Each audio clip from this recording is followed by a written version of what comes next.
Hello, and welcome back to another episode of Vint Wine TV. My name is Billy Glenko, and today we're going to be highlighting 10 Italian wine producers that all wine drinkers and collectors need to know. Let's dive right in.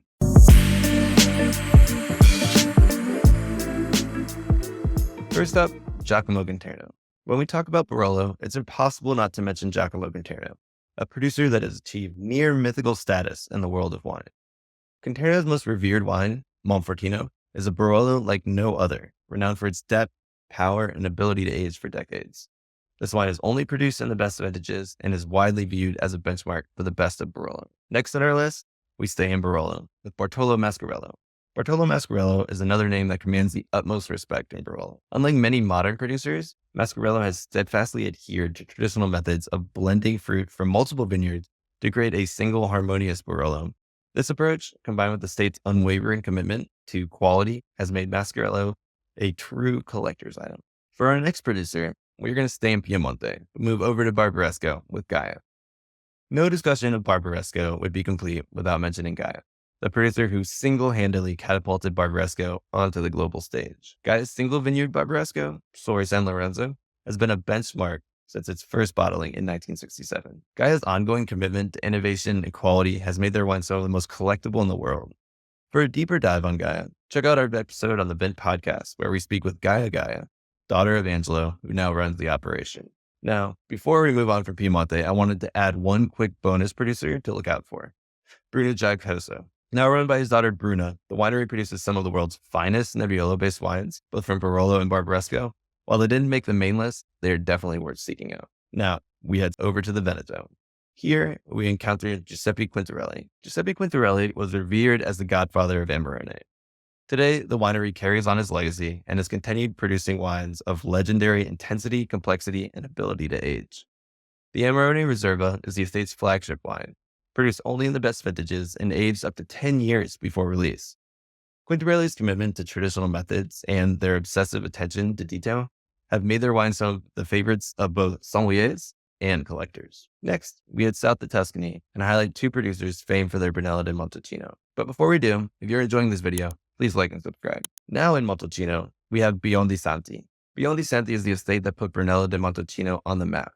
Often referred to as the royal family of Montalcino, Biondi Santi was the first to produce a wine exclusively from the Brunello clone of Sangiovese, and has been producing Brunello di Montalcino since the 19th century. The estate's Reserva bottlings are among some of the most sought-after wines in the world, known for their incredible longevity and classic style. Next up is a Brunello producer who started nearly 100 years after Biondi Santi, but is no less sought after, and that is Soldera. Gianfranco Soldera was a maverick winemaker who founded his now famed Caspas estate in 1972, and whose Brunellos have become benchmarks for the entire region. Soldera's obsessive attention to detail in the vineyard and in the cellar have resulted in wines of unparalleled purity and elegance. Its Caspas Brunello di Montalcino is now one of the most collectible wines in the world. Now, staying in Tuscany, we move over to the Antinori family. The Antinoris have been a cornerstone of Italian winemaking for over 6 centuries, blending tradition with innovation to produce some of Italy's most iconic wines. Among their achievements was spearheading the Super Tuscan movement with the launch of Tenuta and later Solaya. Tenuta was a revolutionary wine at first, the first Sangiovese-based wine to be aged in small oak barrels and to be blended with non-traditional varieties like Cabernet Sauvignon. Solaya, now an icon in its own right, came later and is a blend of Sangiovese, Cabernet Sauvignon, and Cab Franc. Both are fantastic wines and are highly sought after across the globe. Continuing with iconic Super Tuscans, we head over to Tenuta San Guido. Does Tenuta San Guido ring a bell? How about Sassicaia? Tenuta San Guido produces Sassicaia along with 2 other wines, Guidoberto and La Difese. However, Sassicaia is the reason that the winery is on our list. A blend of Cabernet Sauvignon and Cabernet Franc, it is aged in a French oak and is perhaps the most recognizable Super Tuscan in the world. It has gained this title due to its consistent quality and ability to age beautifully. Next, we move on from Tuscany and head across the Apennine Mountain over to Abruzzo to meet Amedeo Pepe. Unlike some of the other wineries on this list, Amedeo Pepe is still alive and contributes to the production of his wines, albeit in a less on-hands manner than he has in past years. In the Abruzzo region, Amedeo Pepe has become an icon for his unique wines, made using traditional methods with minimal intervention. The results are wines that are deeply expressive of their terroir, with intense flavors and structure that allow them to age for decades. Pepe's wines are a cult favorite among sommeliers and those on the know. Now, last but not least, we end in Sicily with Frank Cornelissen. Frank Cornelissen is a Belgian winemaker who fell in love with the volcanic soils of Mount Etna and has become one of Sicily's most innovative and respected producers. Cornelissen's wines were unlike anything being produced in Sicily when he set out to make his premium wines of place.